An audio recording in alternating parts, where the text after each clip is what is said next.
Hi there, welcome to the Eclipse Golf Workshop. I've just had a little package delivered here, which I think is the new Mizuno heads to test with.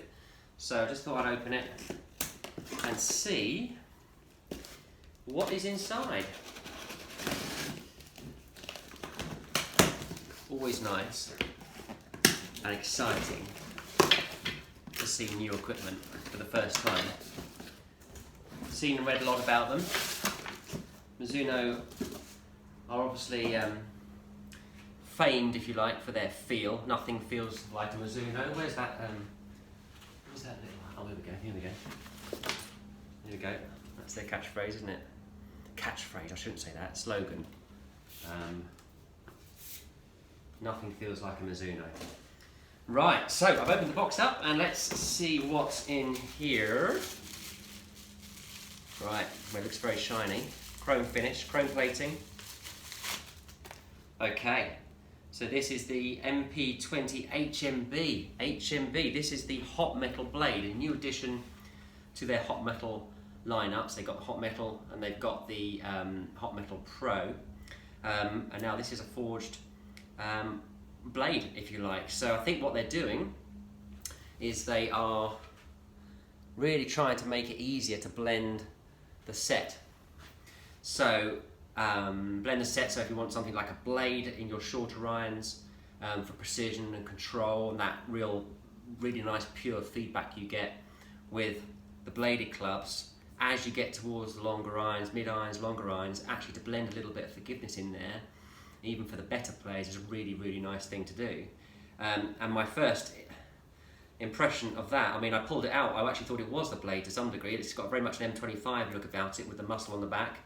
But yeah, it's got not a ultra thin top line, but it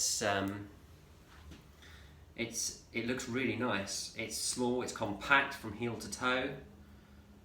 It looks beautiful. 32 degrees loft on this 7-iron there.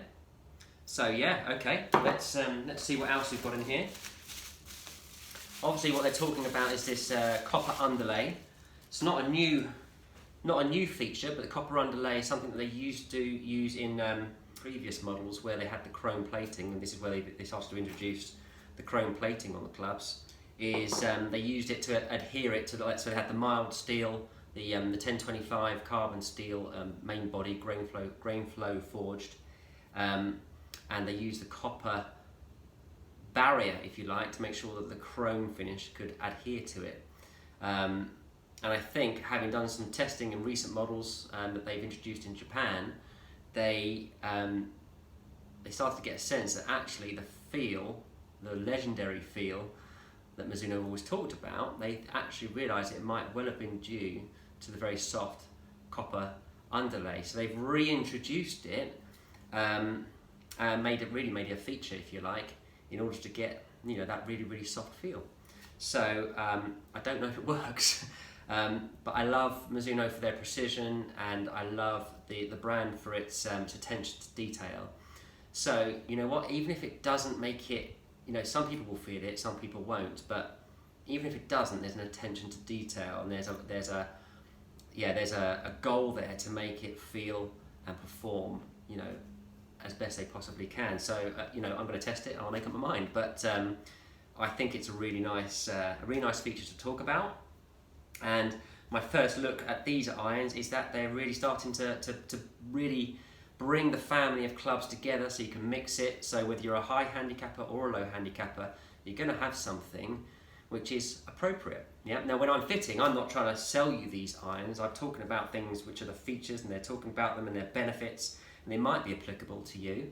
But my first thoughts are that these are things that are I'm going to want to put them into the mix. Yeah, we talk about which clubs do you actually introduce to a player when you're in a fitting. You can't bring everything into the fitting. You have to rule out clubs because you just don't have either time. You also only have a limited number of shots before the player gets tired. You may well break the fitting session into 2 or 3 sessions in order to do more. But there's a big process of elimination before you actually get to the hitting element of it. what I'm thinking is I'm definitely going to be introducing these to quite a few players. I've looked at the HMB there, the hot metal blade. The one I just pulled out is the new MP20. This is the MMC. Now this, I think this has actually been refined quite a lot. It's beautiful looking iron again, okay, and not too much offset there. But what they've actually done here, they've actually refined this to the point where the shorter irons are more compact than they used to be. And actually this now replaces the SC. So before, or this year, MP18s, MMC, multi-material, and the SC. They have both of those models, but now the SC is gone and the MMC replaces it. And I think once again they paid attention to the blend into the shorter irons to make it really not necessary.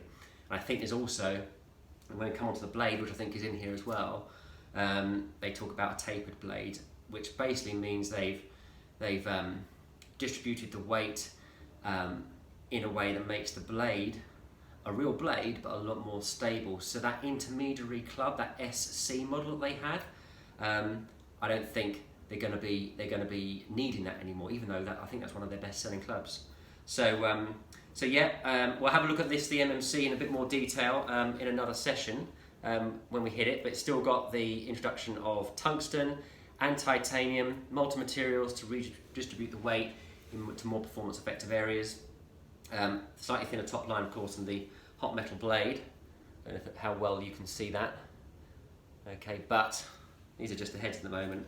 Once again, I'll lay that down to that next to that one. That's a good-looking club. Okay, what else have we got? Have we got the blade in here? That's left-handed. I won't show you left-handed, not because I have anything against left-handers, but you just get used to looking at right-handed clubs, don't you? So the purpose of this exercise, it's a lovely day out there. Right, here we go, the classic MP20. This is the blade, yet slightly thinner top line. What I've noticed, just by picking them out and pulling them out, is the blend of the top line. This is the blade here, okay, the thinnest top line, and then you've got the MMC. Don't know how well you can see that, but the top line, it is slightly thicker, but it's blended, yeah. And then you go from the MMC to the HMB, the hot metal blade. Okay, once again, don't know if you can see it, it's thicker again, but when you look down on top of those, tell you what, you're not going to be thinking, oh, this is a different club in your hands, you know. The shaping, everything looks absolutely mustard. Very nice, slightly thicker, you know, like the top line is being blended, also the sole is being blended in terms of width as well. So you've got, let's try and hold these three at once if I can. Blade on this one, MMC, and then you've got the HMB. Okay, so can't really hold it that well, but hopefully you get a little idea there. Once again, that's not something you necessarily see, but the width of the sole, it's still only mid on the HMB, but you know, yes, you're going to get that precision and that tight sort of cutting turf interaction with the blade. Move up to the MMC, a little bit more width there, so it has a bit more forgiveness, especially on the soft turf conditions. And then you've got the HMB, which once again a little bit thicker again, but it's just blended beautifully together. So you know, they grow through the set. So what you need from each club in terms of forgiveness or precision and control, it's there for you in the right amount. So this is great. So I think I've got, that's it, yeah, it's the three models, isn't it? So I've got a few more models in there in terms of upright and left-handers. I think they've even produced a special edition limited lefty version, all right, which blends the HMB through the set. So actually I think that's something which the lefties will be very pleased about. But yeah, look, I'm taking them out of the box at the minute. That was really cool. I'm very happy with those. I think I love the look of them. I've read up about the story, understand where the copper's come from, where it was introduced. Obviously they've still got the grain flow forging, okay, which is, you know, it's the control of the process from that single billet of steel initially, so they don't overdo it. Yeah, it's a very controlled forging process, which means the grain flow structure is very, very tight, so you can't see it, but if you analyse the inside of the head, yeah, that material, that thickness there, is very, very tightly controlled. You get consistency from iron to iron. How much difference does it make? It's really hard to tell, isn't it? But once again, I think from my perspective, it's about the attention to detail, the craftsmanship, and I like that. I like, it's not the romance of it, it's the attention to detail that I like. And their goal has remained very, very consistent. So look, like I say, most of my reviews, I don't really say, look, don't go running out and buying these. You might be a big Mizuno fan, which is fine, but you might not. But whatever, just recognise these are a good, really good set of clubs coming out. I don't think they've made something particularly here which is trying to replace them. These the MP20s, not replacing the MP18s. You've still got JPX 919 forged, and you've got JPX 919 hot metal, which are the slightly bigger, more forgiving, perimeter weighted irons. Still very good looking, but a little larger, a little more forgiving for the slightly higher handicappers, and they've actually gone really well. They've been very useful as a fitting tool for me in quite a lot of sessions. So they've got a complete package here, really good. Well done, Mizuno. Can't wait to get them out there and hit them. They've got, so I've just pulled out all the shafts as well, and they've introduced some new shaft options as well, which I won't go through now, but they are, yeah, they've really got a full package here for us to be fitting with. So, all good. Hope that helps. I'll speak to you soon.